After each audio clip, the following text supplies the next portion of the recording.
Yo soy Gabriel Castillo y yo voy a exponerles algunos temas sobre farmacología. Empecemos definiendo qué es un fármaco. Un fármaco podemos clasificarlo como cualquier sustancia que sea capaz de modificar algún proceso dentro del cuerpo. Es decir, va a terminar afectando a una cierta secuencia con algún efecto dentro de nuestro organismo. Esto nos lleva a tener que comprender diversas definiciones. Entre ellas está la tolerancia, que es la disminución gradual del efecto de un fármaco. El uso óptimo, que es una mayor eficacia con la menor toxicidad. También tenemos la taquifilaxia, que es la disminución rápida del efecto de un fármaco. También tenemos la anafilaxia, que es una reacción alérgica muy rápida y bastante espontánea, mayormente mortal. Y también tenemos el potencial, que es la capacidad de un fármaco de llevar a cabo cierto efecto. Esto siempre va a estar relacionado con la dosis, en este caso la cantidad del fármaco que nosotros suministremos, o en todo caso también con la respuesta del fármaco, algo intrínseco. Nosotros también vamos a manejar otros términos tales como la eficacia, que es la capacidad de determinado fármaco de obtener un efecto en unas situaciones bastante controladas. También tenemos la eficacia, que es la capacidad de un fármaco para obtener un efecto en unas condiciones un poquito más habituales. Tenemos la eficiencia, que es la efectividad conseguida al menor coste. ¿Ok? También tenemos el beneficio, y este concepto es un poquito más objetivo y subjetivo, ya que lo podemos medir desde distintos puntos de vista. Tenemos la toxicidad, que es un efecto indeseable ya sea por altas dosis o acumulación. Tenemos la reacción adversa, es decir, nuestro fármaco va a actuar sobre nuestro organismo. Sin embargo, este puede tener un efecto un poco más nocivo sobre la persona. También tenemos la relación eficacia, que es la valoración conjunta de la eficacia de un tratamiento, es decir, su objetivo y también su toxicidad. Es decir, lo que mencionábamos acá va a reunir estos dos conceptos y los va a juntar en una relación.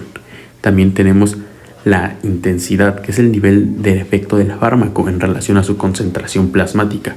Es decir, nosotros vamos a tener nuestra célula y nuestro fármaco va a estar rondando alrededor de. Esto significa que si nuestro fármaco tiene una alta intensidad, eso significa que con poco de estas moléculas va a tener un efecto bastante potente. Tenemos la biodisponibilidad, que es la velocidad y la cantidad del fármaco que llega a la circulación sistémica, es decir, a todo el organismo de nuestro individuo. Tenemos la concentración mínima eficaz. Esto quiere decir que es la porción más pequeña que se necesita para alcanzar un efecto. También tenemos la concentración mínima tóxica, es decir, nosotros tenemos nuestro fármaco y se lo vamos a suministrar. A partir de cierta cantidad de sustancia, esta se puede volver peligrosa y dañina para nuestro paciente. Tenemos el índice terapéutico, que es la relación entre la concentración mínima tóxica y la relación mínima eficaz. Es decir, vamos a establecer una relación entre estos dos términos. También tenemos el efecto o reacción paradójica, que es una reacción contradictoria a la reacción del fármaco. Tenemos el periodo de latencia, que es el periodo de tiempo que inicia en la administración del fármaco y termina hasta que haya una concentración mínima eficaz. También tenemos la semivida, la vida media. Esto es el tiempo necesario para eliminar el 50% del fármaco de nuestro organismo. Ahora también hablemos sobre un término relacionado a la farmacocinética, y es la curva ABC. Aquí dice área bajo la curva. Como menciona aquí, es la exposición general al medicamento, es decir, nosotros vamos a administrar un medicamento a nuestro paciente. Y este va a atravesar distintas etapas. Aquí podemos tener nuestro pico, que es de la absorción. Y como lo menciona este concepto, es la concentración más alta de medicamento en la sangre. Nuestra semivida es un concepto que mencioné hace un momento. Va a ser el momento en el que el medicamento ya perdió la mitad de su concentración máxima. Es decir, es la mitad de toda esta curva. Y también está la concentración mínima, que es la concentración más baja que se encuentra en la sangre del paciente. Esta curva analiza la cantidad de medicamento en la sangre, es por eso que va arriba y este es su pico, mientras que este es el tiempo. El paso del tiempo va a ir afectando esta concentración que está relacionada con el tiempo de suministración propio e intrínseco de algún fármaco. Ahora vamos a hablar de los distintos medicamentos que hay en el mercado, ya que como toda industria hay distintos tipos de la misma. Tenemos el medicamento de patente, es decir, nosotros vamos a tener a nuestra empresa. Esta empresa va a producir cierto medicamento, lo va a desarrollar. Entonces, la patente hace referencia a este contrato legal en el cual se establece que esta empresa de acá creó y desarrolló este fármaco, por ende puede lucrar con él y puede tener un monopolio. También tenemos el medicamento bioequivalente o genérico.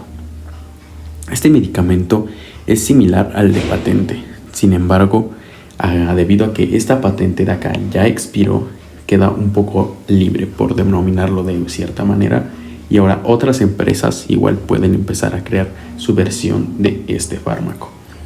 ¿Cuál es la diferencia aquí? Es de que todos los estudios que hizo la primera empresa, la que lo desarrolló, también los tiene que llevar a cabo el bioequivalente. Sin embargo, estos estudios no son tan exigentes, ya que solamente es necesario que avale el 20% de lo que hizo el medicamento de patente, del original, por así decirlo. Y también tenemos el medicamento similar, es decir, tenemos otra farmacéutica la cual va a leer cuál es la fórmula desarrollada de determinado medicamento y solamente se va a dedicar a producirlo, siguiendo exactamente esta receta, sin importar algún tipo de estudio ni nada similar. Esto queda descartado y pues no asegura ningún tipo de resultado. Esas son las principales diferencias entre los distintos tipos de medicamentos. Ahora vamos a hablar sobre 3 términos que nos van a ser de suma importancia en esta materia, que es el efecto todo o nada, el efecto gradual y el efecto máximo. Como sabemos, nuestros fármacos se tienen que unir a determinados receptores para poder efectuar un cambio en el organismo. El efecto todo o nada hace referencia a cuando es necesaria ocupar una cantidad determinada de receptores para generar una respuesta. También tenemos el efecto gradual. Esto quiere decir que conforme se vayan ocupando, es decir, primero uno, primero otro, vamos a ir alcanzando poco a poco esta respuesta. Y también tenemos el efecto máximo. Es una respuesta que se puede dar sin la necesidad de una ocupación específica de receptores. Es decir, va a alcanzar el pico sin una necesidad de llenar cierta cantidad de receptores. Una vez que nuestra molécula del fármaco se ha unido a un receptor, empieza la transducción de señales. Esto es básicamente señalización celular, un proceso por el cual se va a comunicar todo nuestro organismo. La transducción de señales la podemos denominar como un proceso por el cual un tipo de información que es recibida va a terminar transformándose en otro tipo diferente. Entonces, tenemos algunos tipos de señales. Están las señales autócrinas, que son las que se desplazan por el torrente sanguíneo, dando respuestas lentas pero de larga duración, es decir, como algún tipo de hormonas, las cuales se van a desencadenar gracias al sistema nervioso en glándulas, y esto va a llevar que se lleve por todo el cuerpo a través de nuestro torrente. También tenemos las señales parácrinas, que es cuando las células diana, es decir, el objetivo, son vecinas de la célula la cual emite esta señal, es decir, están cerca. O también están las señales autócrinas, que es en el que nuestra célula va a emitir su fármaco o su sustancia y la va a recibir ella misma y va a efectuar un cambio en su comportamiento. También tenemos nuestros mensajeros hidrofílicos, son polares, es decir, son moléculas que tienen una carga de un lado y otra carga del otro. Estos no pueden atravesar la membrana celular y requieren de un receptor para su transducción. Podemos ver aquí el receptor adrenérgico. Están los receptores acoplados a proteína C, que es el ejemplo que estamos viendo en pantalla. Estos son receptores de membrana de proteínas, es decir, esta es nuestra membrana compuesta por una bicapa lipídica, y estas van a atravesarlas 7 veces, tienen de 3 a 6 unidades. Esta se activa o se desactiva por GTP o GDP, nuestras moléculas que tenemos aquí. En el extremo final citoplasmático se encuentran las maquinarias responsables de la respuesta que difiere en cada tipo celular. Aunque sea el mismo mensaje y receptor, la señal puede ser diferente en una célula pulmonar o cardíaca. También tenemos a nuestros segundos mensajeros, que son toda molécula que traduce señales extracelulares, es decir, de fuera de la célula, para poderlas interpretar dentro de la célula. Regularmente poseen un bajo peso molecular, son moléculas intermedias. Un ejemplo puede ser algunas hormonas. Los principales segundos mensajeros son el calcio, el AMPC y el óxido nítrico. El calcio está relacionado con la contracción muscular, mientras que el ácido nítrico se forma a partir de arginina y oxígeno por la enzima nítrico sintetasa, que produce la regulación de los vasos. También tenemos el AMPC, como lo tenemos en la imagen, que son derivados del ATP, ADP, AMP.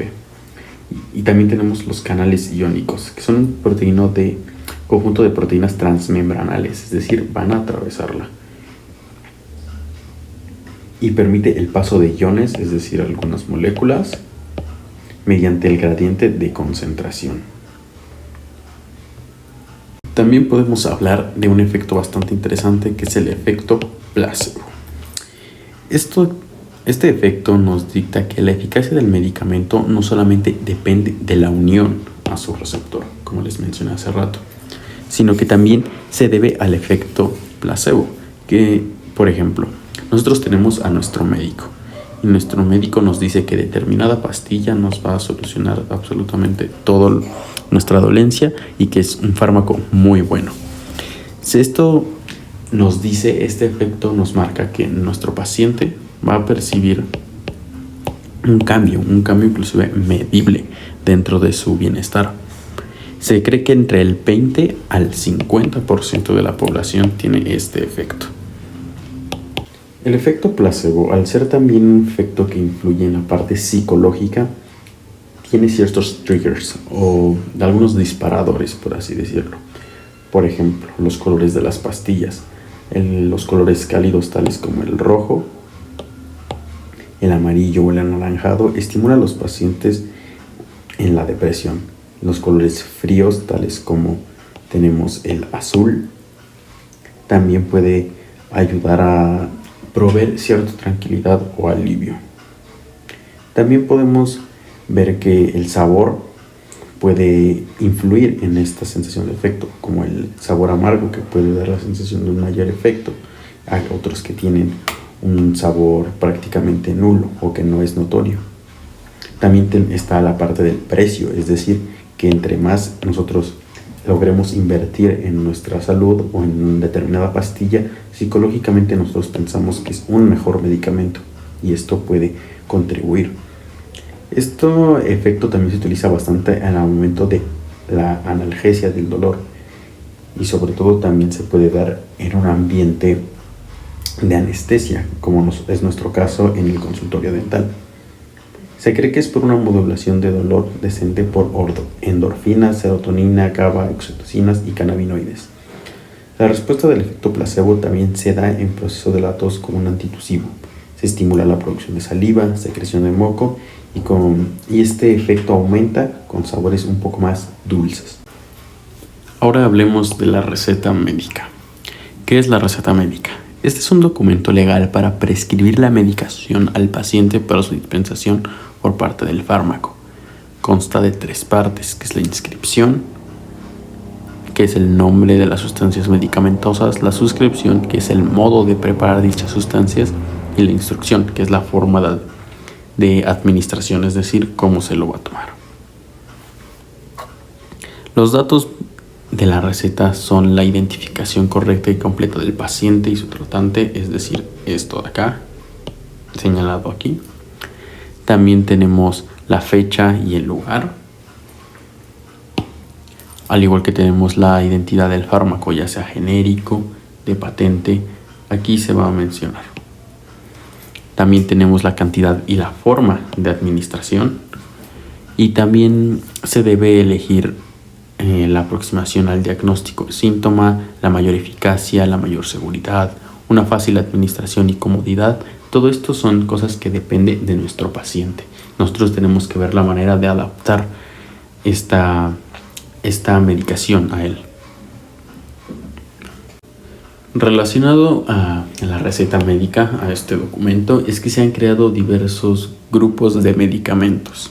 Es decir, tenemos una clasificación según qué tan accesible al paciente es este medicamento. Tenemos el grupo 1, que es un grupo que solamente se puede conseguir por medio de una receta médica. Tenemos el grupo 2, que igual es con receta, y esta receta se retiene en la farmacia en la que uno lo consigue. También tenemos el grupo 3, que es igual con receta y se puede utilizar hasta 3 veces este registro. Y se retiene muchas veces la receta en las 3. Tenemos el grupo 4, que es una receta médica reversible, es decir, que la farmacia te va a devolver este documento de acá. También tenemos el grupo 5, que es sin receta. Y también el grupo 6, que no requiere de ningún tipo de receta en cualquier establecimiento. Ahora hablemos sobre fuentes de información. Para nosotros prescribir un medicamento necesitamos basarnos en un proceso lógico deductivo basado en información global y objetivo. Para poder recetar un medicamento tenemos que hacer una serie de pasos, entre ellos el diagnóstico, la prescripción, la dispensación, el almacenamiento, la preparación y la administración. Este proceso debe estar basado en fuentes de información que tienen diferente grado de evidencia. Entre mayor evidencia se acercan a la verdad, aunque esto es un poquito relativo. Ahora, las fuentes se pueden clasificar en fuentes primarias, que contienen los datos originales de los reportes, artículos, congresos, revistas y libros. Las secundarias, que son las fuentes que organizan e integran toda la información dada por las fuentes primarias, y estas son catálogos o bases de datos. Y están las fuentes terciarias, que contienen información sobre las secundarias, dígase PubMed, por ejemplo. También al momento de nosotros estar investigando, veremos que hay diversas categorías. Podemos ver que este esquema de aquí triangular jerarquiza la información, con la punta haciendo referencia a la información que tiene más evidencia, mientras que la de hasta abajo es la que se basa en las de arriba, por ende no es la fuente directa, por así decirlo.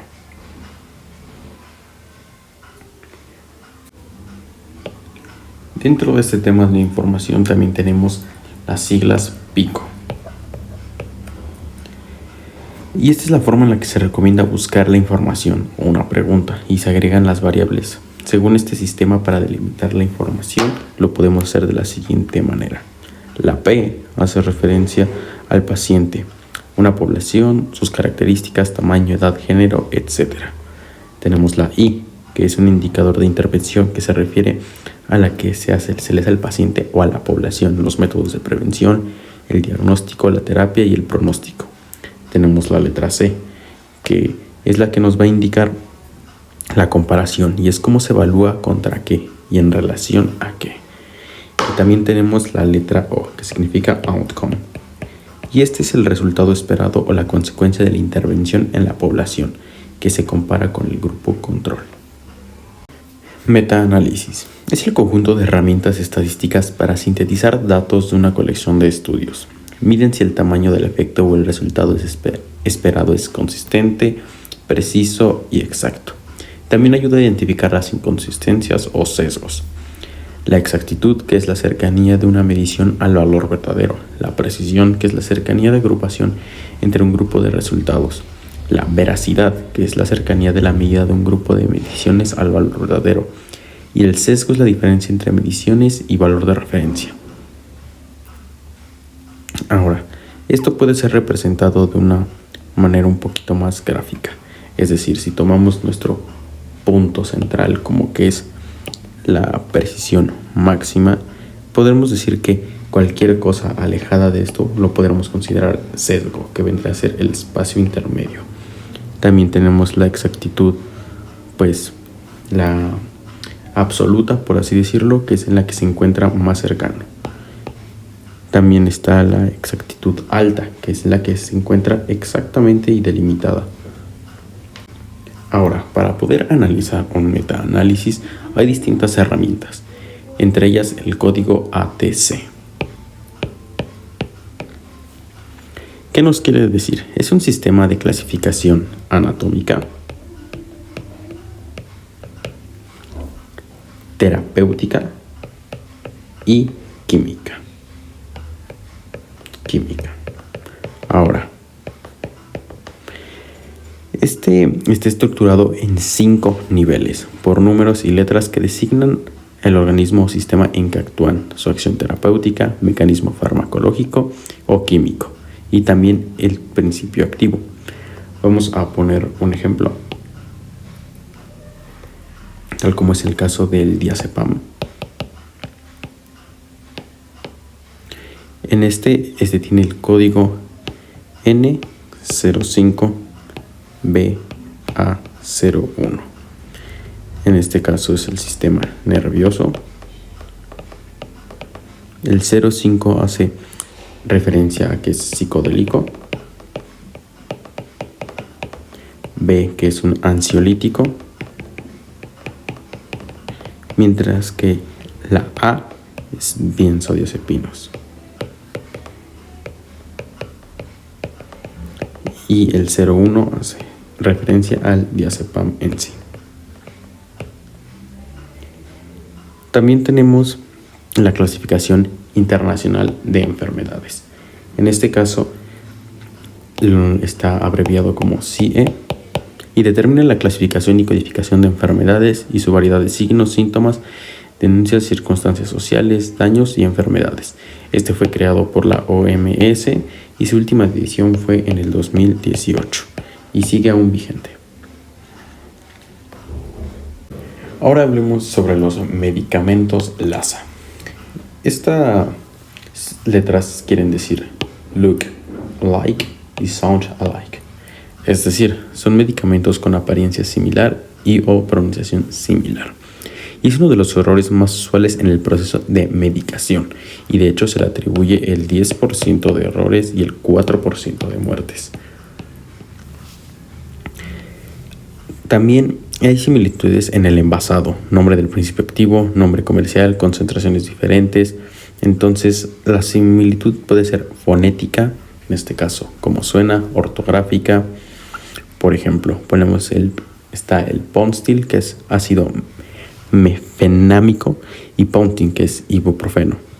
También puede ser por el nombre comercial. Un ejemplo puede ser bioxilina, que puede sonar similar a amoxicilina, o bioxilina, amoxicilina y ácido clavulánico. En este caso es una de las confusiones que puede llegar a haber.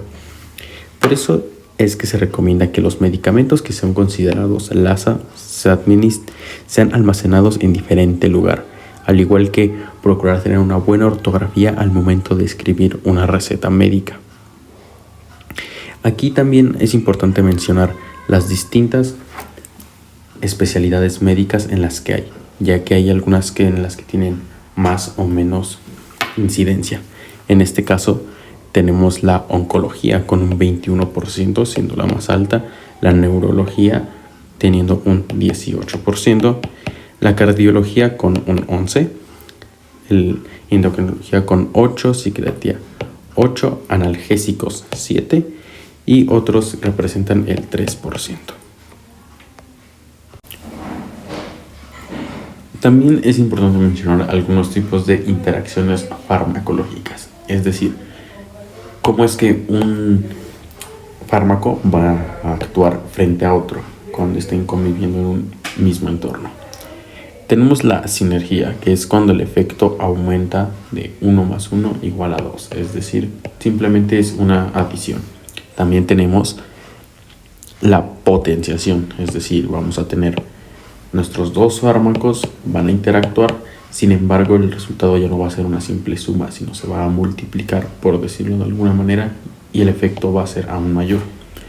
También tenemos el efecto antagonista, que es cuando el efecto disminuye, es decir, que se va a hacer una especie de se va a contrarrestar. Entonces quedaría como algo así, por decirlo de alguna manera. Es importante mencionar que los alimentos también van a influir en los fármacos. Es decir, hay alimentos que pueden tener algunos efectos en la actividad plaquetaria, efectos anticoagulantes, aumentando la presión o la circulación. Todo esto va a influir en cómo el fármaco va a actuar en el cuerpo del individuo. Es decir, al alterar un alimento, la situación actual de nuestro sujeto o de nuestro paciente, el fármaco va a actuar de una manera distinta, generando un efecto que puede llegar a ser o muy variable o puede ser mínimo.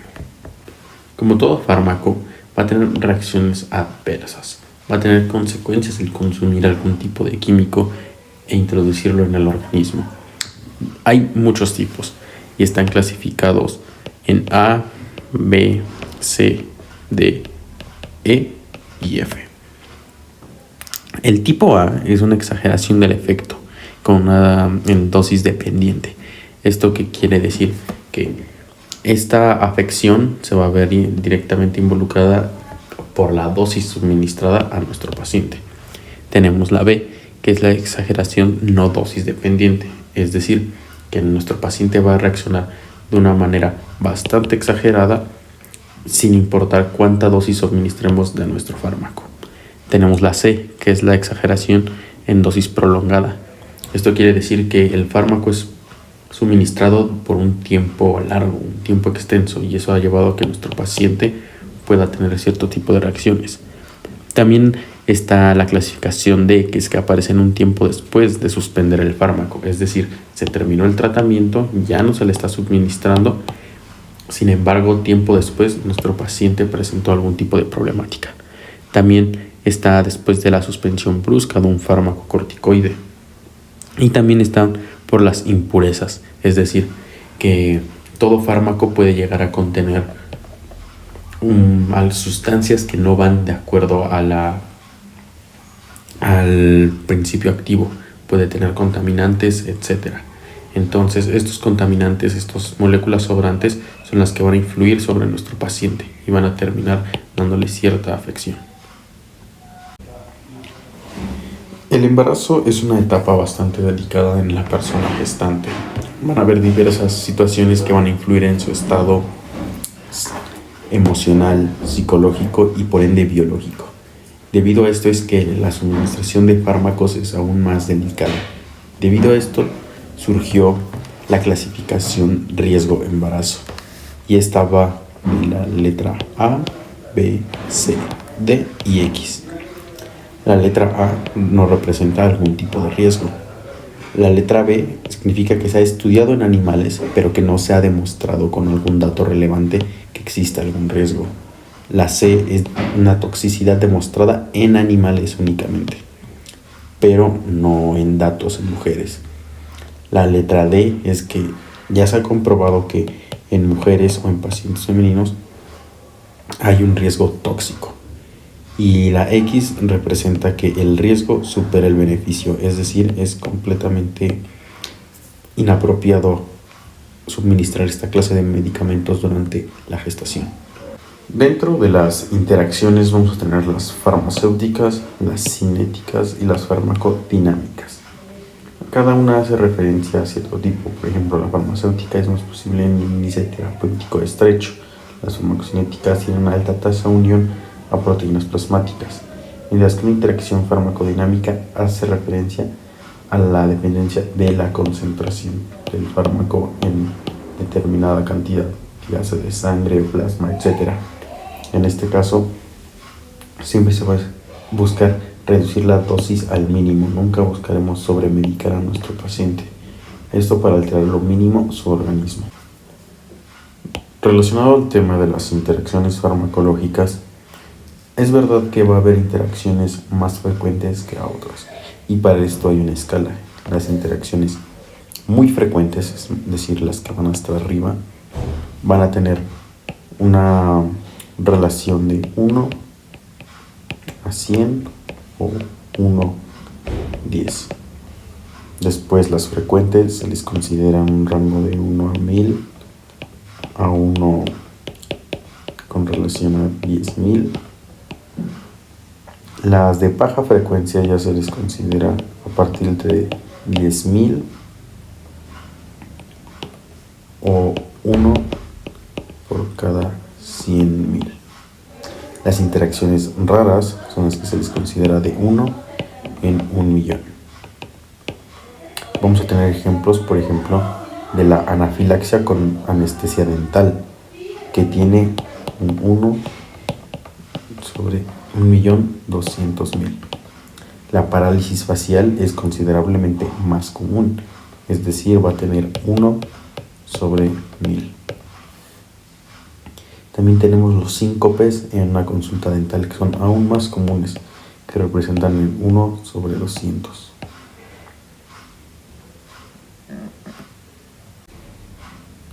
Un tema íntimamente relacionado con las reacciones adversas es el asunto de las dosis. Como les mencioné hace rato, hay una relación dosis-intoxicación.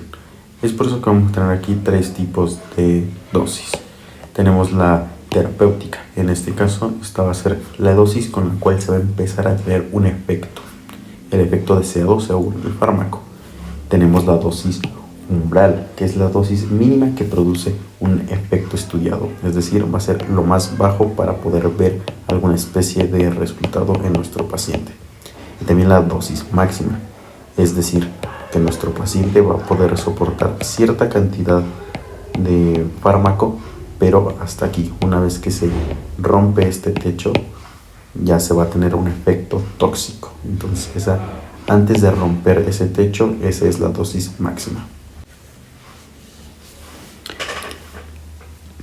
Para poder nosotros suministrar una dosis adecuada hay distintas fórmulas. Una de ellas es el cálculo según el peso corporal o superficie corporal. Es decir, vamos a tener nosotros a nuestro fármaco y se le va a suministrar una dosis en miligramos por kilogramo. Esto se multiplica por el peso corporal de nuestro paciente. También para sacar la dosis diaria podemos hacer algo similar, que va a ser este paso de acá. Sin embargo, nosotros vamos a anexar la multiplicación por la frecuencia. ¿Cómo vamos a medir la frecuencia? Va a ser la X cantidad al día. Vamos a hablar sobre los AINES.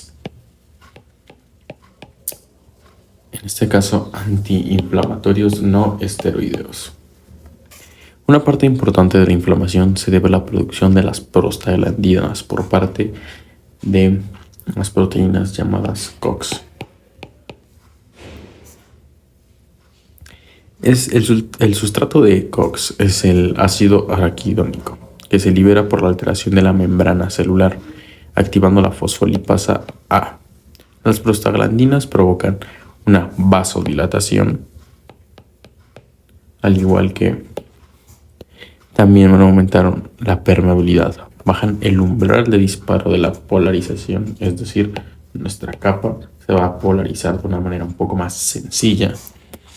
Al igual que en el cerebro, aumenta la temperatura corporal. Cada molécula de prostaglandina tiene una duración de 2 a 5 minutos. Esa es su vida. También tenemos que recordar que los AINES tienen una afinidad por el sitio activo de COX, esta molécula que les acabo de mencionar, y compiten por el sitio activo. También podemos mencionar que la IL-1, la interleucina, va a ser la que induce la transcripción de COX-2.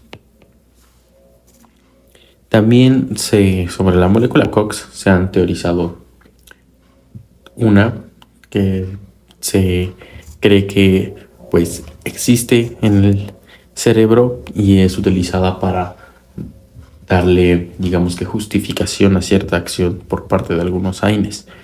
Las que están confirmadas son COX-1, COX-2 y la teórica COX-3. COX-1 es constitutiva y tiene 576 aminoácidos, mientras que COX-2 es inducible y casi no cambian sus concentraciones. Tiene 587 aminoácidos. Y también es importante mencionar que tiene un canal ancho en su sitio activo. Y bueno, la teórica COX-3, que se cree que existe en el cerebro. Cada AINE, cada antiinflamatorio no esteroideo, va a tener su afinidad para cada COX, para COX-1, COX-2 y COX-3. Debido a esto es que vamos a tener distintos tipos de inhibidores. Tenemos lo de baja afinidad en la primera fase y que son reversibles a COX-1 y COX-2, como el diclofenaco, el ibuprofeno, el naproxeno, y necesitan tiempo para inhibir eficazmente. Están los inhibidores irreversibles que tienen una unión covalente, es decir, muy fuerte a COX-1 y COX-2. El AINE ocupa irreversiblemente el sitio activo, los canales que mencioné hace un rato, delgado y estrecho. Y también es importante mencionar que la actividad enzimática se restituye hasta que se sintetiza otra enzima nueva, por ejemplo, la aspirina. Y también tenemos los inhibidores preferentes de COX-3. Esta es una unión reversible a COX-3 en el cerebro. Y estas regularmente no se unen a COX-1 y a COX-2. Por ello casi no causan efectos adversos de alergias o gastritis, por ejemplo. Por lo mismo casi no actúan en forma periférica en la inflamación. Disminuyen la percepción del dolor a inhibir el COX-3 cerebral. Tenemos de ejemplo al paracetamol. También tenemos los otros inhibidores que inhiben a COX-2. Si incrementa la dosis, inhibe a COX-1. Y estos causan menos efectos adversos y aquí inhiben a COX-2 inducible. Por ejemplo, el meloxicam. Mencionando más datos sobre los AINES, también podemos mencionar que causan 6 muertes de cada 100.000. Esta es una tasa de mortalidad relativamente alta, ya que es mayor a la mortalidad por cáncer de útero o melanoma. También se relacionan con problemas gastrointestinales en un 13 a 30%. Es un conjunto de 2 o más AINES realmente no ofrece ningún beneficio. Al contrario, aumenta la toxicidad. También es importante mencionar que los hipertensos descontrolados deben de evitar COX-1B. La toxicidad del paracetamol es dosis-tiempo dependiente. Cada AINE varía en su eficiencia para el control de dolor, inflamación, fiebre y otros efectos adversos. Los AINES con grupos funcionales ácidos, como por ejemplo el diclofenaco,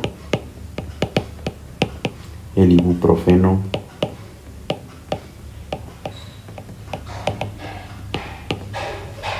y el ketopreno,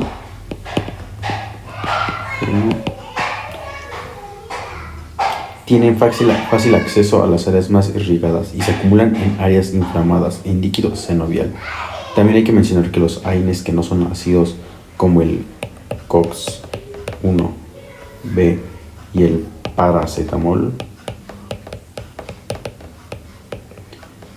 se distribuyen homogéneamente por todo el organismo, es decir, no va a sufrir una acumulación específica. También hay que mencionar que los AINES sufren un importante metabolismo hepático de primer paso, lo que implica las interacciones farmacológicas. Presentan una alta unión a proteínas plasmáticas como la albumina, lo que constituye otra fuente de interacciones por desplazamiento de fármacos como la warfarina, que es un anticoagulante. En pacientes que toman aspirina a dosis considerablemente bajas como antiagregante, la asociación con ibuprofeno y naproxeno disminuye el efecto de la aspirina y aumenta la gastrolesión, es decir, va a tener más repercusiones gástricas. También es importante mencionar las distintas vías por las que actúa un AINE, no solamente inhiben a COX. Continuando con el actuar de los AINES, como mencioné, pueden tener varias vías. La primera puede ser que se pueden incorporar a la membrana plasmática, ¿ok? Esto va a hacer que su consistencia, su viscosidad pueda aumentar o disminuir, y esto va a generar una interferencia de señales al momento de la transducción de la información. sobre todo de inflamación o dolor. La otra, que será la segunda, sería que activan las vías serotoninérgicas descendentes que inhiben la nocicepción, es decir, del cerebro para abajo. También, como número 3, tenemos que disminuyen el receptor NMDA, que es el receptor del glutamato, lo que provoca una menor transmisión del dolor y también inhibe receptores, en especial los de la sustancia P.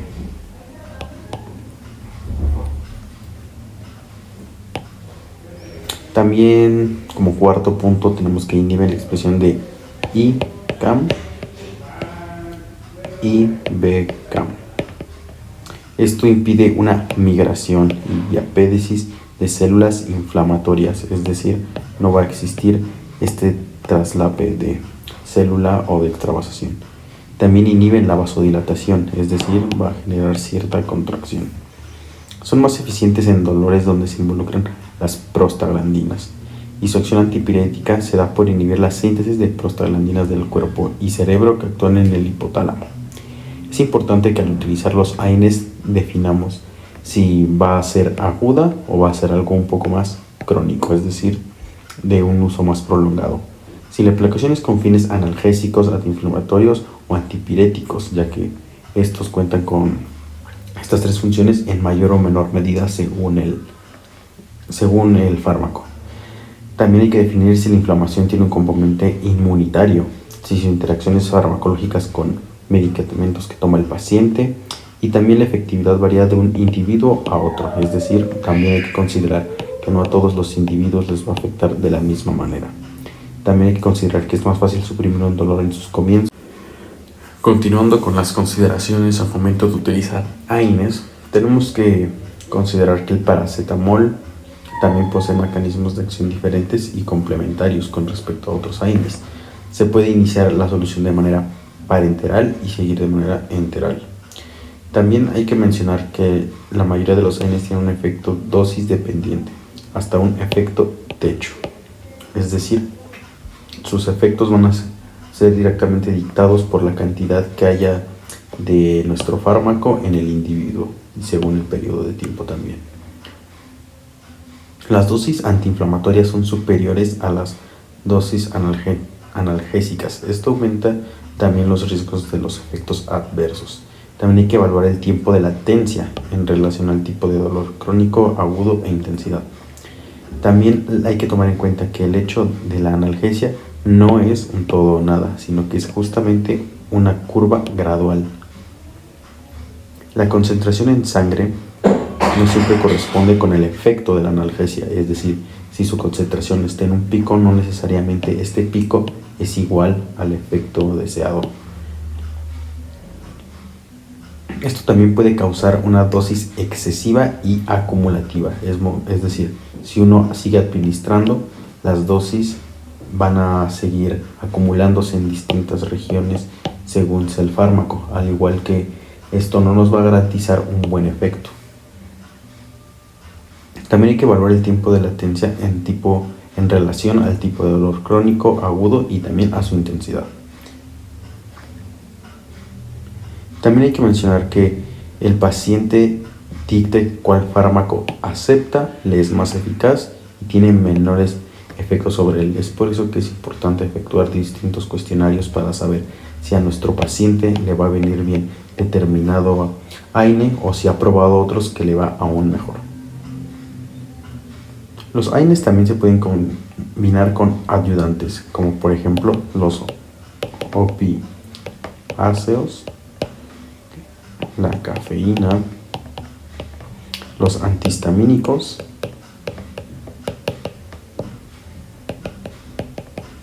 y también los miorelajantes, que ayudan a eliminar las contracturas musculares. No se sabe de su mecanismo de acción, pero uno de sus ejemplos es el metocarbamol.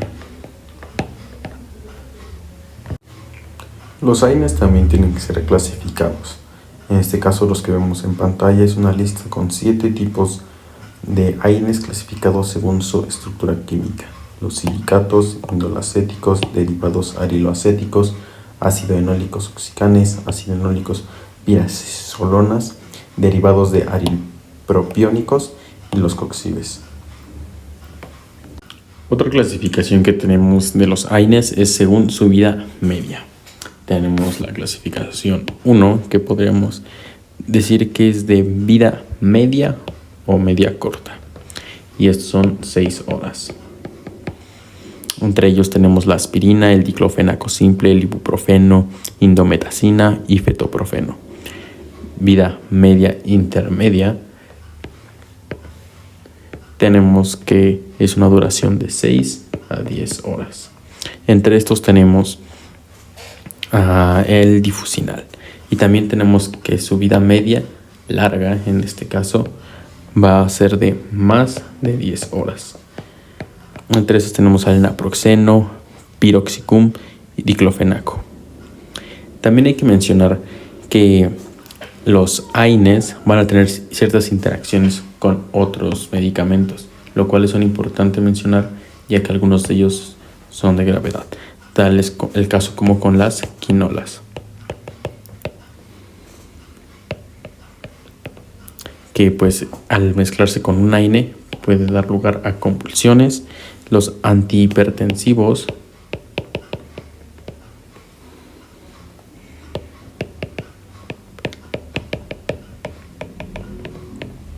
dan lugar a un antagonismo, es decir, va a generar cierta cancelación de los efectos deseados. También los diuréticos dan igual a la nefrotoxicidad, o también los antidiabéticos, que pueden dar un antagonismo de sulfonilurea. Algunos de los efectos adversos que pueden recibir nuestros pacientes más comunes es las afecciones en el sistema gastrointestinal, es decir, puede aumentar la gastritis, entre otros, la agregación plaquetaria, la hipertensión, una nefropatía, el síndrome de Rayleigh, que se da en niños con alguna infección viral y uso de aspirina. Hay una encefalopatía, degeneración del hígado, y también se le considera una reacción inmunitaria bastante compleja y sistémica que realmente afecta a todo el organismo de nuestro paciente. Ahora vamos a hablar sobre el ácido acetil salicílico. Este inhibe de manera no selectiva y reversible a COX-1 y 2. Es el AINE modelo para su estudio y se utilizó originalmente de las hojas de sauce y se ha empleado desde hace 2400 años. Esto gracias a los egipcios y sumerios, y se sintetizó en 1853. Se comercializó en 1899 por Bayer como aspirina.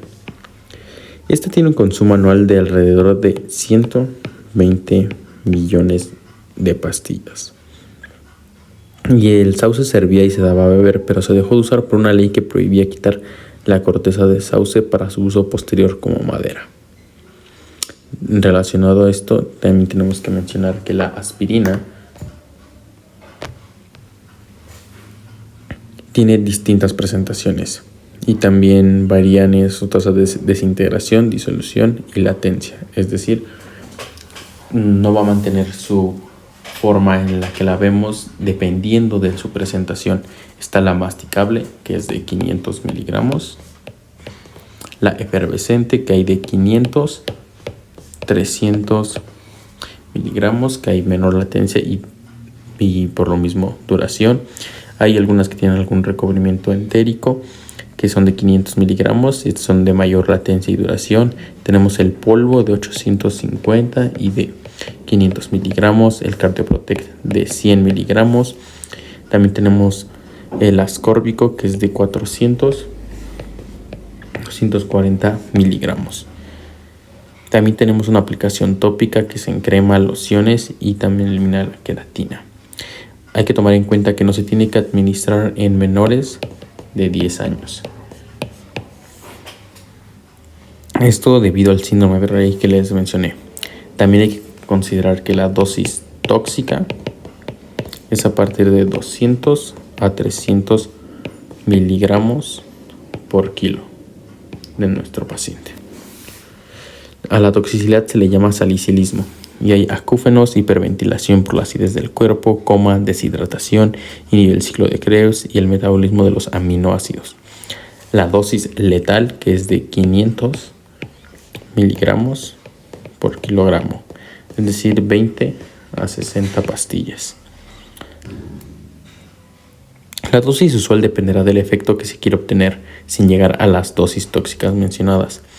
Unas dosis bajas podrán ser de 75, 8 miligramos por día. También hay que mencionar que es el único AINE que disminuye el riesgo a eventos cardiovasculares. En caso de embarazo se prefiere el uso del paracetamol. Se debe evitar en el primer trimestre por el cierre prematuro del conducto arterial. Hablando sobre la pseudoalergia que puede generar, es que los AINES no inhiben a COX.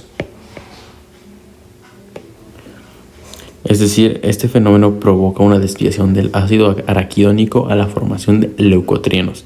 Esto genera cefalia, acúfenos, mareos, broncoconstricción. Debido a esto último, la aspirina no se debe administrar a personas con asma.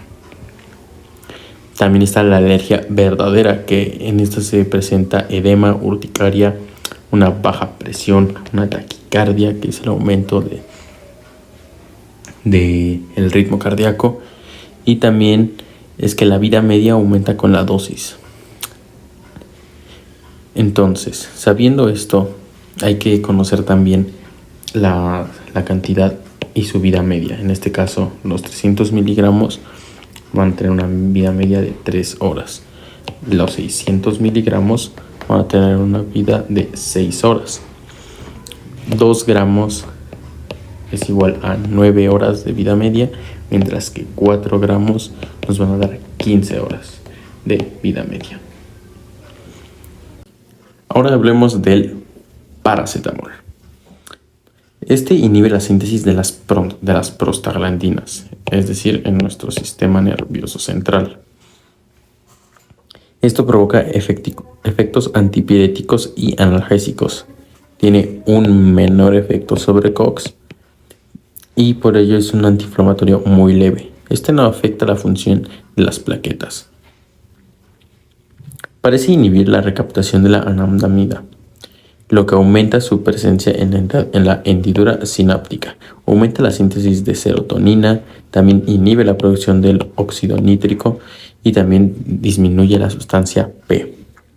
El paracetamol tiene una eficacia intermedia, reduce de 50% el dolor, con opiáceos es de 2.2 y la mayoría de los dolores dentales también moderados de 3 a 3.5. También es importante mencionar que cuenta con un efecto techo. En pocos casos la dosis de 1 gramo, por ejemplo, supera a la de 650 miligramos. La dosis máxima es de 4 gramos y se tiene que reducir al pasado de 1 semana a 3 gramos. También se puede utilizar para la fiebre y el dolor leve o moderado. Es útil en pacientes con riesgos gástricos, es decir, no nos va a afectar tanto nuestro sistema digestivo. También es parte del primer escalón del dolor de la OMS, esto es decir, que se usa en combinación con coadyuvantes para ascender al segundo escalón, y también es la primera elección para niños con infecciones. Cabe mencionar que no se debe ocupar enfermedades hepáticas y también el proceso inflamatorio grave. Existen altos niveles del ácido araquidónico. En esta situación, el paracetamol no va a inhibir la síntesis de las prostaglandinas. En una inflamación moderada, inhibe al 80% de COX-2 y a COX-1 lo va a inhibir en un 50%. La gastrolesividad es necesario inhibir al 95% de COX-1. Y unas dosis elevadas prolongadas al inhibir COX-2 en el riñón, esto aumenta nuestra presión arterial. Ahora hablemos del ácido araquidónico, que es un ácido graso poliinsaturado omega B de 20 carbonos. Y este tiene 4 dobles enlaces en las posiciones 5, 8, 11 y 14. Forma parte de los fosfolípidos de las membranas celulares, algo muy importante para el momento del transporte de todos los iones. Y también es importante mencionar que son moléculas que tienen 20 carbonos. El ácido araquidónico es liberado por varios factores: la presión, la temperatura, una lesión, alteraciones en la membrana mencionada, y también activan la fosfolipasa A. Esta enzima rompe el ácido araquidónico y lo libera, haciendo que esté disponible para las enzimas COX y LOX. Hemos venido mencionando bastante las consecuencias de los AINES a nivel gastrointestinal. Es importante mencionar que la digestión necesita muchos pasos. La finalidad es catabólica, o sea, es hacer que las macromoléculas que se ingieren pasen a ser sencillos, como lípidos, carbohidratos, proteínas. Para esto se necesita un proceso pH, enzimas y detergentes muy específicos. En la capa de la mucosa también encontramos distintos tipos de células. Aquí podemos ver unas fotografías microscópicas. En la mucosa tenemos a las células G, que producen gastrina, las células D, que producen somatostatina, y las enterocromafines, que generan esta histamina. Las células parietales generan también pepsinógeno, que esto ayuda a la digestión de las proteínas. En la célula parietal se encuentra la bomba cloropotasio ATPasa, y esta saca el cloro, entra el potasio con un ion cloro, y esto se une a un hidrógeno produciendo HCl. Las células mucosas producen este moco y bicarbonato, los cuales protegen el estómago de todas las enzimas mencionadas y también de la acidez. Cuando el ácido o enzimas empiezan a dañar estas células, estas activan la fosfolipasa A, donde se libera el ácido araquidónico, y COX produce prostaglandinas.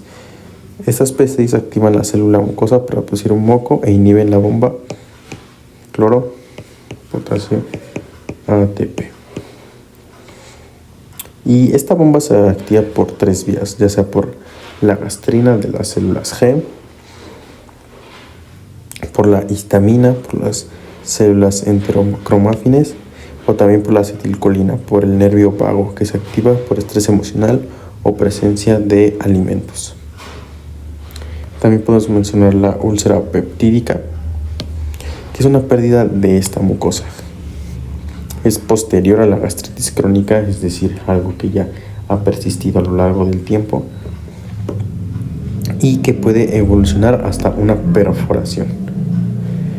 Este se cree que es por el desequilibrio entre los factores agresivos, es decir, el ácido, la pepsina, y también por los factores defensivos, es decir, la presión gástrica del moco y el bicarbonato, al igual que las prostaglandinas. Para la digestión se necesita un pH de 1.2 a 4. Este pH permite la desnaturalización de todas nuestras proteínas y la activación de las enzimas. Esta ionización de moléculas para ser absorbidas y destruidas de bacterias, la destrucción de bacterias patógenas. Hay que mencionar que a un pH mayor a 4 se absorbe menos calcio, magnesio y hierro. Esto aumenta la posibilidad de infecciones gastrointestinales, faringeas o neumonías. Los medicamentos más utilizados son los inhibidores de bomba de protones o los fármacos que inhiben la bomba mencionada de cloro, potasio y ATP. Se ocupa omeprazol, 1 hora, 1 cada 12 a 24 horas. También tenemos el pantoprazol, que es 2 horas, 1 cada 24. Se absorben a un pH menor a 5 y pueden llegar a causar taquifilaxia si se usan crónicamente, lo que provoca un aumento de las dosis. El estómago está diseñado para aumentar un pH. Hablemos de antieméticos. Estos son fármacos que alivian a los vómitos o la sensación de mareo. La emesis es un proceso complejo. Es regulado en el sistema nervioso central, es decir, en nuestro cerebrito. Y la etiología es muy diversa. Puede ser el embarazo, puede ser algo digestivo, también puede ser algo con relación al movimiento, al oído, que ayuda al equilibrio. Y cada fármaco va a actuar sobre un diferente receptor, vaya. La cinetosis es el mareo por la discrepancia de la información de equilibrio entre la vista y el sistema vestibular del oído. Es decir, que una cosa no está concordando con la otra. Lo mejor es administrar los fármacos antes de este fenómeno. El fármaco más utilizado es el dimenitrato, antagonista de receptores de histamina.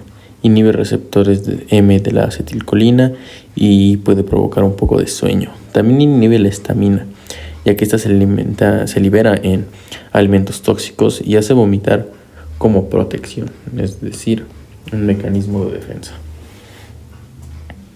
También hay que considerar que la doxilamina puede causarnos el embarazo, dexametasona en dosis bajas, cannabinoides que inhiben el vómito y la náusea. También están los antieméticos y procinéticos que inhiben las náuseas y aumentan el movimiento peristáltico intestinal. También está el antagonismo de receptores dopaminérgicos D2, o sea, dopamina, y antagonista de receptores serotoninérgicos 5-HT3, que es la serotonina. Aumento de efecto de alcohol, sedantes psiquiátricos, relaja el esfínter pilórico y aumenta el peristaltismo del duodeno. Y también acelera el vaciado gástrico.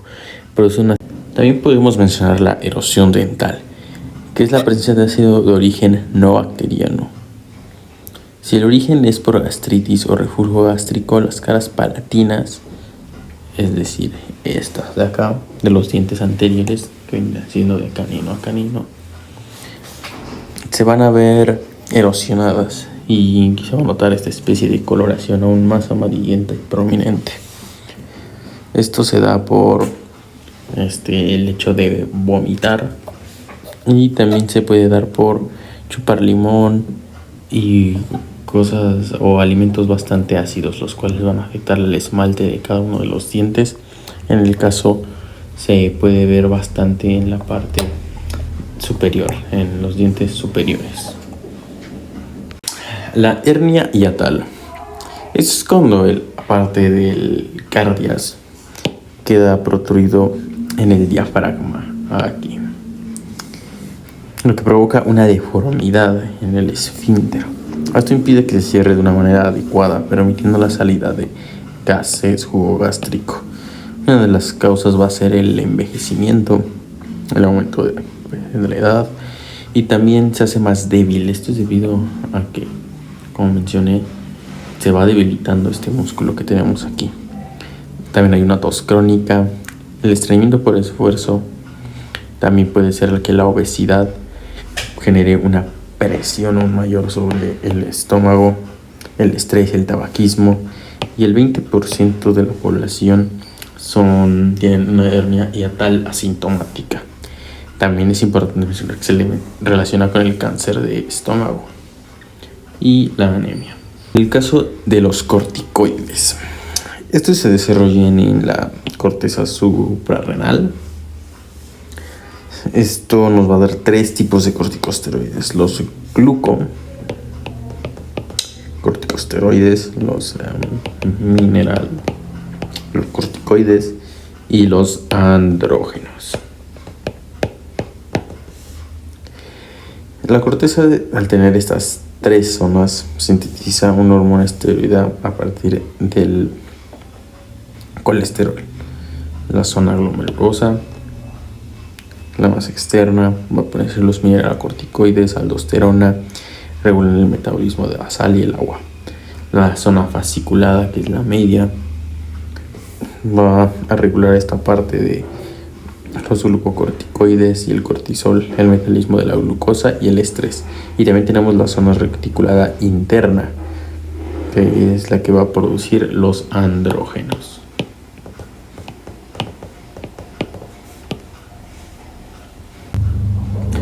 La producción de estas hormonas está regulada por la ACTH, esta de aquí, que es la hormona adrenocorticotrópica. Esta se produce en la hipófisis, acá. Y bueno, los glucocorticoides sirven como inhibidores de la secreción de esta misma hormona de acá. Estos se unen a los receptores citoplasmáticos intracelulares dentro de cada celulita.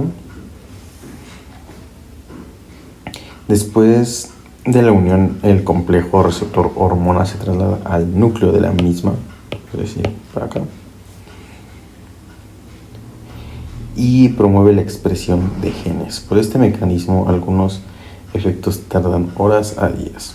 Los glucocorticoides, por ejemplo, tenemos el cortisol, que para muchos es como acá el principal, así.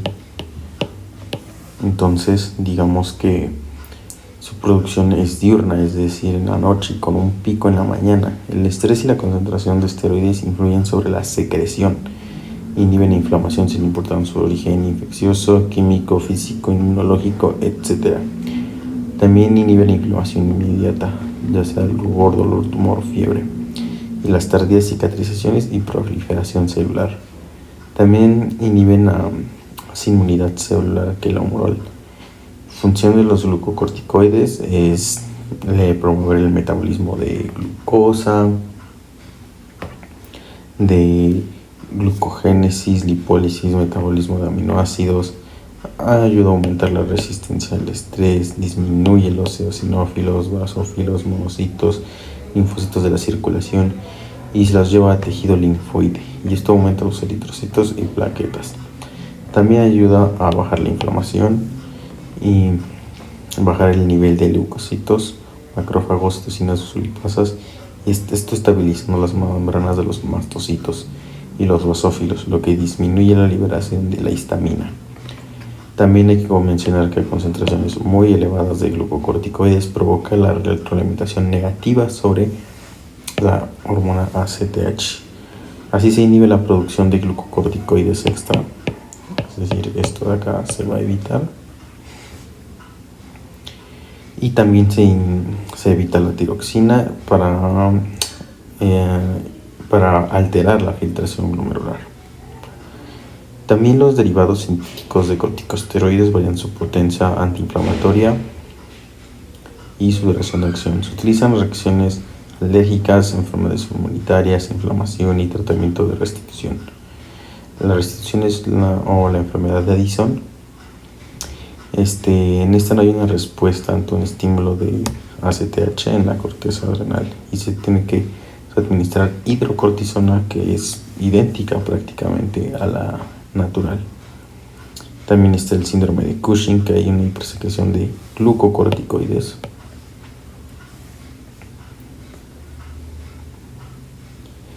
Y también hay que mencionar que todos los glucocorticoides tópicos, inhalados, sistémicos tienen el potencial de suprimir el eje hipotalámico, hipofisiario y suprarrenal. Son al 90% de las proteínas son de una muy rápida absorción y se metabolizan en el hígado, es decir, la fase 1, luego se conjugan en la fase 2 para excretarse en el riñón. También se debe considerar que para su dosificación, la actividad glucocorticoide y mineralocorticoide durante la acción tipo de administración y hora del día. Si se administra por más de 2 semanas, hay suspensión del eje. Los corticosteroides pueden ocasionar osteoporosis, inhiben la formación de hueso, inhiben la síntesis de hormonas sexuales androgénicas, producen cataratas, hiperglucemia, atrofia de la piel, estrías. Y no se deben administrar en niños hipotiroideos, psiquiátricos, diabéticos, hipertensos. También hay que tener precaución con los pacientes con historial de herpes. Continuando con el síndrome de Cushing, que también se conoce como hipercortisolismo, es producido por la exposición alta y prolongada a los corticosteroides, las hormonas mencionadas anteriormente. Y esto puede darse por la alta secreción de la hormona ACTH, es decir, la encargada de ICRH. También por un tumor hay obesidad central y pues protuberancias, extremidades delgadas, cara de luna llena, es decir, redonda y un tanto arrojada. Aquí también tenemos otras características clínicas como las úlceras en la piel, pérdida muscular, ganancia de peso abdominal, crecimiento exceso de vello, cansancio y fatiga, desórdenes en el estado de ánimo, pérdida del cabello, también osteoporosis, hipertensión, inmunosupresión. Con respecto a los antidepresivos, pues hay que mencionar que su eficacia varía y bastante. También hay que mencionar que es eficaz en el dolor neuropático, es nulo en el dolor crónico o artrítico, donde el elemento crítico patogénico es el desequilibrio en los procesos de información somatosensorial. Es también frecuente que coexista el dolor y la depresión, es decir, dos padecimientos que pueden ser distintos. Sin embargo, que al aparecer uno regularmente, también va a aparecer el otro. Los antidepresivos alivian el dolor a dosis inferiores a las que se emplean para la depresión. También actúan en pacientes con dolor sin depresión. Incrementan la actividad endógena de los sistemas descendientes inhibitorios del dolor de carácter noradrenérgico y serotonérgico. Inhiben la recaptación del sodio. Es decir, aquí podemos ver cómo ocupan espacios en los receptores. Son más eficaces del grupo de los tricíclicos con la amitriptilina, imipramina, fluoxetina, duloxetina. En el dolor crónico, los sistemas descendentes facilitan la hiperalgesia. También bloquean los receptores adrenérgicos. Bloquea los canales de sodio pendientes del uso y su actividad bloqueando es mayor cuanto más activos son. Aumenta la transmisión de GABA y sus receptores. Tarda en hacer efecto de 2 a 4 semanas. Tiene un metabolismo de primer paso intenso, por la que la biodisponibilidad es relativamente baja. Algunos antidepresivos pueden inhibir enzimas de P450, por lo que interfieren en el metabolismo y el clareamiento de otros fármacos que sufren en fase 2, glucorinidación. Pueden producir sequedad de boca, estreñimiento, retención urinaria, congestión nasal, visión borrosa, glaucoma, hilo paralítico, delirios, alucinaciones, hipotensión postural, palpitaciones, signos de abstinencia, retirar paulatinamente. La polineuropatía simétrica distal es la más frecuente en pacientes de diabetes tipo 1.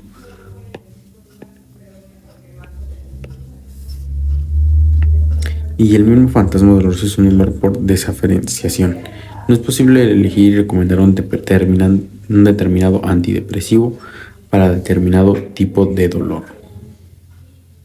En el caso de los anticonvulsionantes, hay que recalcar que actúan sobre dolores neuropáticos provocados por alteraciones lesivas del sistema nervioso, periférico y central. Predomina la excitabilidad neuronal por alteraciones en la membrana neuronal. Este remodelado provoca un cambio en las proteínas de membrana.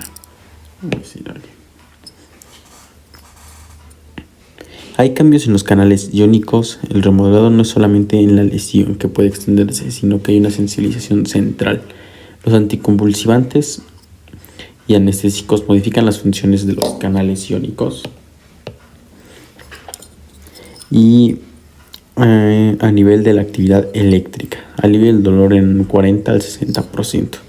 Los principales anticonvulsivantes son la carbamazepina, ácido valproico, pregabalina, canales de sodio, calcio y GABA. El efecto de anticonvulsivantes y se inhiben dependientes de uso. Así inhiben neuronas sobreestimuladas y descargas repetitivas.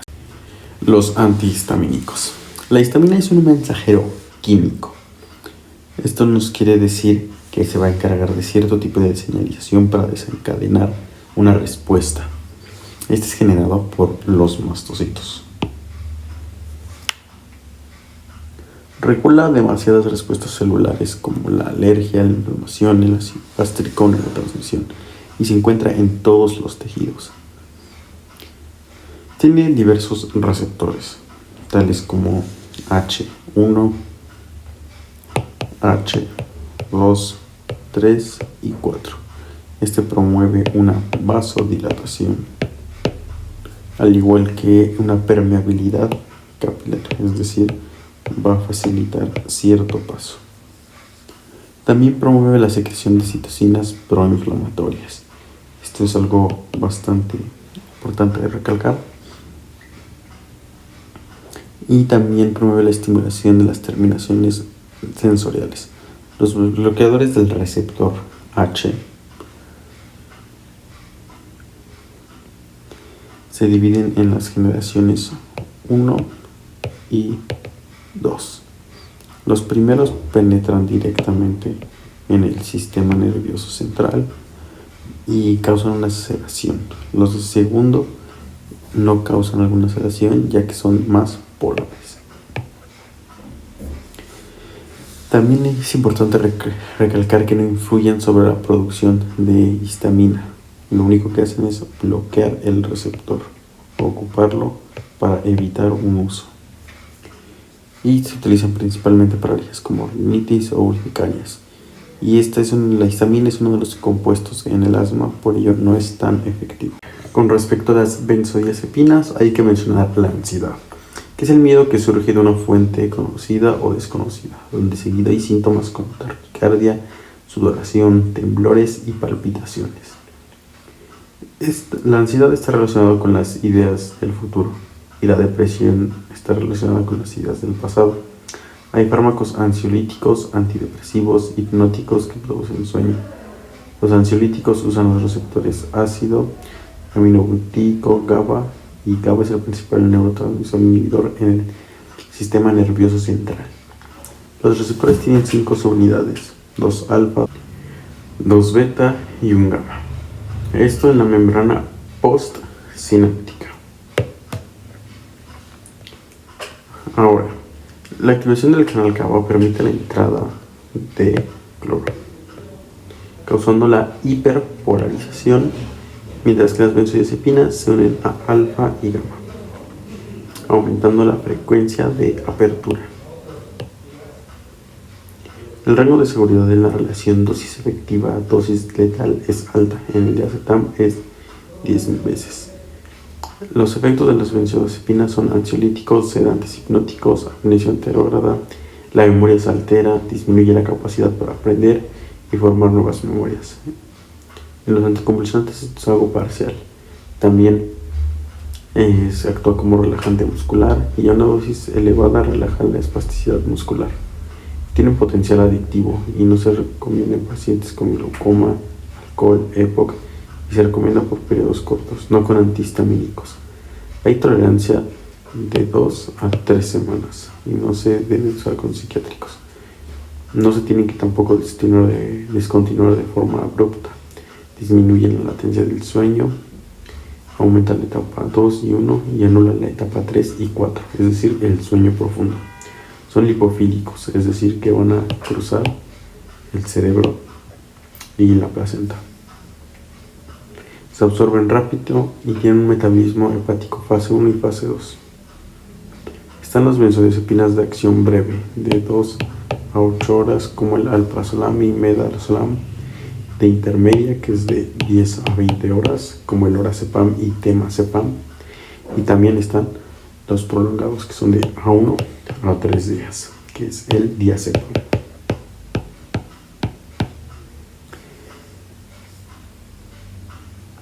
También podemos mencionar la estimulación paradójica, que es cuando las benzodiazepinas inhiben a las neuronas, es decir, dejan de funcionar y hay convulsiones y ansiedad.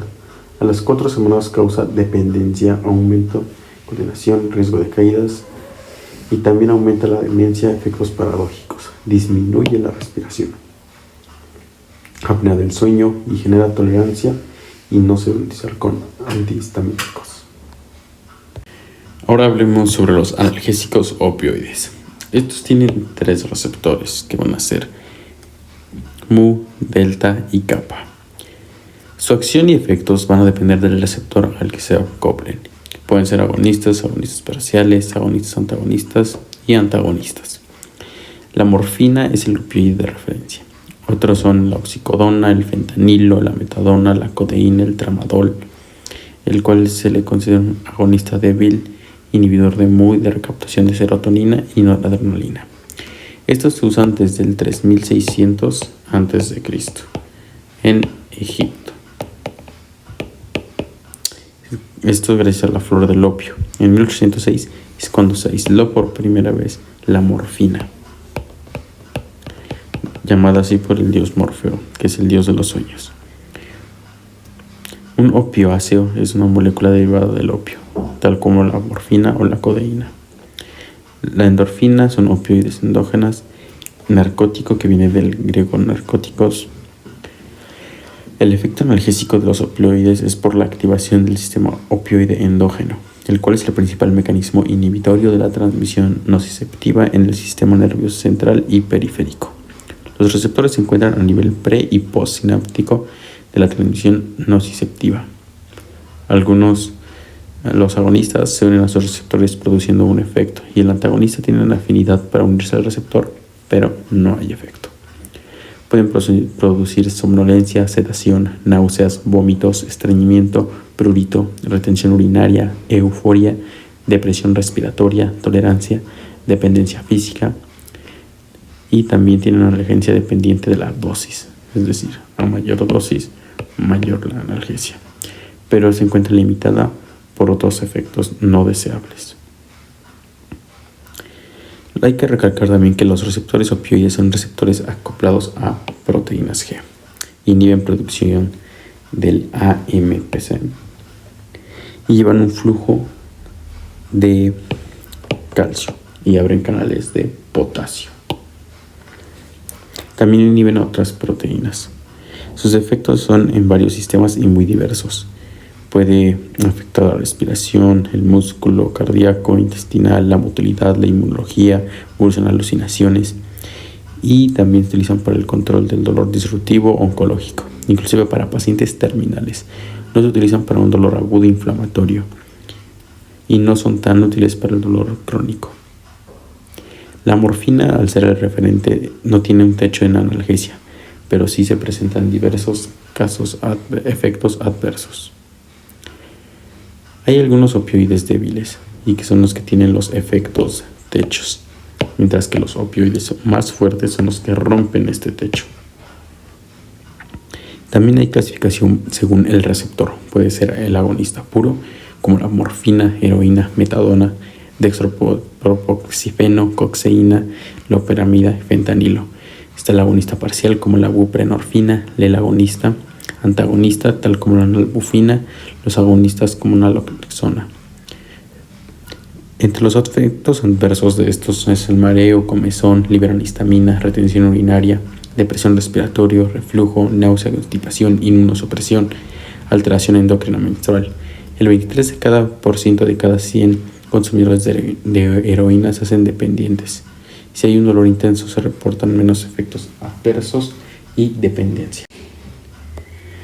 En esta tabla podemos ver cuáles son los efectos que tienen según la afinidad al receptor que tenga cada uno de estos medicamentos.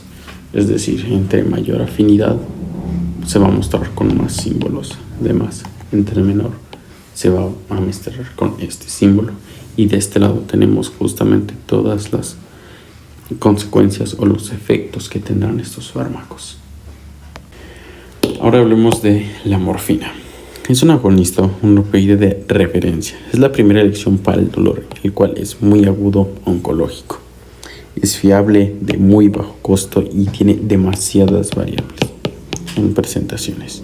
Tiene una muy buena absorción y es un astiminogénico y tiene una disponibilidad bastante variable. Y su excreción es de la manera renal. Tenemos al fentanilo, el cual es un derivado sintético de la fenilpiperidina. Agonista de receptores, es bastante liposoluble, muy potente, de baja duración y de una vida media un poco corta. Este se metaboliza en el hígado, se excreta por el riñón y tiene un efecto analgésico de 5 a 10 minutos. Tiene una semivida de 7 horas con un ajuste individual. Ahora tenemos al tramadol, el cual es un agonista puro que inhibe la recaptación de noradrenalina, que son los de lucha y huida, aumenta la liberación de serotonina, indica el dolor nociceptivo y neuropático. Es importante recalcar que tiene un efecto techo. ¿Okay? También tiene una vida media de 6 a 8 horas. Metaboliza en el hígado, eliminación renal y tiene su presentación oral. También es el equivalente a la morfina en una proporción de 10 a 1 y con respecto al fentanilo es un 150 a 1. El ajuste de la dosis semanalmente es del 25 al 30%.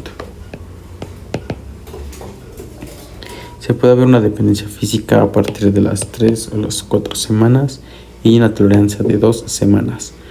Se combina con paracetamol de cada 4 a 6 horas y hay una crisis de opioides debido a esto en los Estados Unidos. También tenemos la codeína. Es un alcaloide natural del opio. Es un agonista similar a la morfina, pero de una menor potencia. Igual tiene un techo y tiene menor acción depresora del sistema nervioso central. No tiene ninguna capacidad de inducir farmacodependencia y metabolizado por el hígado fase 1 y 2. El 10% se convierte en morfina, que es un antitusivo. Puede causar vértigo, náuseas, estreñimiento y se combina con paracetamol, aspirina, diclofenaco y también con bromexina como antitusivo y mucorregulador, como podemos ver en este jarabe para la tos. Los opioides, al tener una tolerancia, los pacientes buscaban alivio del dolor, por lo que buscaban drogas ilegales, cada vez más fuertes como la heroína, la cual no necesita una receta, que es bastante más barata que el oxicodina. Si no hay dolor inductivo, los opioides pueden causar una dependencia, y de hecho mueren más por opioides que por accidentes de auto. Tenemos el caso de la oxicodona, el cual es un analgésico opioide potencialmente adictivo, con una mayor biodisponibilidad que la morfina, una excreción renal, una semivida de 3 a 5 horas, y al igual que es un agonista puro de receptores kappa. IMO, sin techo analgésico y se combina con paracetamol y aspirina. Tenemos el dextropropoxifeno, el cual es 5 veces menos potente que la morfina. Se hace en combinación con algunos AINES y paracetamol. Esto para aliviar un dolor moderado y se recetan regularmente 65 miligramos cada 8 horas. También tenemos la loperamida. Esta se usa para el control de la diarrea, disminuye la motilidad intestinal y se debe tomar con bastante agua. No se debe usar con diarreas infecciosas, y esto no por más de 2 días. Y no es un analgésico que actúa como receptor MU y puede producir una depresión respiratoria, bienestar y placer. También tenemos el dextrometorfano. Este es un dextroisómero de la morfina, pero no actúa sobre receptores opioides. Este no tiene efectos de adicción y no deprime al sistema respiratorio. Se cree que inhibe contra tusigeno y se ha encontrado no más eficaz que el placebo. No se debe usar en pacientes psiquiátricos o con dependencias. Los opioides inhiben a la adenilato ciclasa, disminuyen la MPC, promueven la apertura de los canales K de potasio y cierre de canales de calcio. Disminuyen la excitabilidad neuronal. Sobre la neuropatía diabética. Es una complicación prevalente propia de la diabetes, la cual la padecen hasta el 20% de los pacientes diabéticos. Es la glucosilación de proteínas. Carbohidratos se da cuando hay glucemias mayores a 180 miligramos por decilitro. Esto por periodos largos. La glucosa se une covalentemente a tejidos, proteínas, células, etc. Esto disminuye su función. Los vasos microvasculares pierden su capacidad de flexibilidad. Y así es como su capacidad de transportar oxígeno y nutrientes disminuye. Y esto daña a la función neuronal. La conducción nerviosa se hace cada vez más lenta, especialmente en los nervios más largos. Puede afectar a cualquier tejido. Hay entumecimiento, disestesia, diarrea, incontinencia urinaria, disfagia, hipotensión vasculares. El dolor es punzante y sordo. Se pierde la propiocepción de los músculos y articulaciones. Esto provoca cambios en la forma de caminar y la distribución del peso que daña al tejido del pie. También se forman úlceras que el paciente muchas veces no percibe y la úlcera se puede llegar a infectar y el sistema inmune se encuentra deprimido por la glucosilación. La infección avanza y es necesaria muchas veces la amputación de la extremidad, habitualmente de la hipostesia bilateral. También hay un déficit de sensación vibratoria, temperatura y de tacto fino. Esto empeora en las noches. Uno puede hacer diversas preguntas de sí o no al paciente, tales como sensaciones de quemazón, de alfilares, frío doloroso, descargas eléctricas, sensación de hormigueo, entumecimiento, picazón o hipoestesia. Si hay 3 o más, se le considera dolor neuropático. Con respecto a los cannabinoides, hay que mencionar que en el cuerpo tenemos varios receptores para estos, llamados CB1, CB2. Esto en el sistema nervioso central, digestivo, pulmón, vaso, monocitos, macrófagos. El receptor CB1 y CB2 produce el bloqueo de entrada de calcio y de adenilato ciclasa.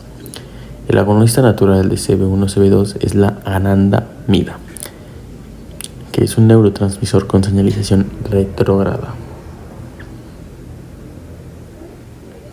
Es un neurotransmisor con señalización retrógrada ananda, que tiene una vertido inferior portador de paz, felicidad interna, es lo que significa viniendo del sánscrito.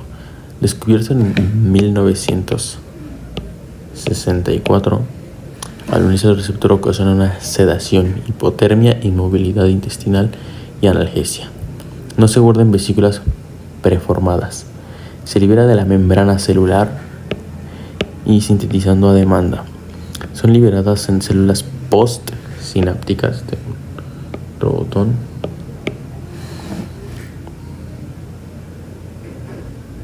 y actúan controlando el efecto de los neurotransmisores.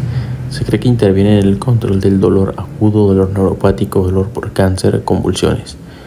No hay sabe en tallo cerebral. Cannabis sativa inhiben a las colinesterasas, estimula el apetito e inhibe la angiogénesis. También activa la apoptosis. Contiene variedad de cannabinoides. Se puede administrar fumando, vaporizando, ingestión sublingual, supositorios. Se metaboliza en el hígado al ser liposoluble y puede llegar a durar semanas en el sistema. Se han estudiado 3 compuestos principalmente, que fue la vitamina E o C. Disminuye la zona infartada cerebral, efectos tóxicos neuronales por trauma y disminuye el calcio. Es un psicoactivo que alivia el dolor moderado, analgésico, neuroprotector y activa más a CB1. La prevalencia del consumo es del 4 al 5%. El consumo se ha mantenido en los 20 años de Norteamérica 10% más común por hombres. México es el segundo productor, mientras que Marruecos es el primero. Se usa la resina de la flor con mayor cantidad de cannabinoides. Contiene 60 cannabinoides liposolubles y se absorben de entre 30 a 60 minutos fumado. Se metaboliza en el hígado, provoca alteraciones psiquiátricas y en algunos casos hay neuroadaptación. También hay depresión, ansiedad, se reduce la dopamina y alteración en la memoria creciente, alterando estrategias de planificación y organización. Aumenta también la hormona adrenocorticotropina o ASTH, los andrógenos T3 y T4. También sufre de una inmunosupresión. Es folículo estimulante, luteinizante y prolactina. También afecta la hiperfrontalidad, impulsividad, resistencia, reiteración, inhibe la leptina que está relacionada a la saciedad de alimentos. Disminuye la activación de la fosfolipasa A del ácido araquidónico. Duplica el riesgo de desorden bipolar y la esquizofrenia. Muchas veces se utiliza como tratamiento de adicciones. Aumenta el riesgo de suicidios y también el riesgo de infartos por arritmias. La angina de pecho tiene una incidencia del 46%.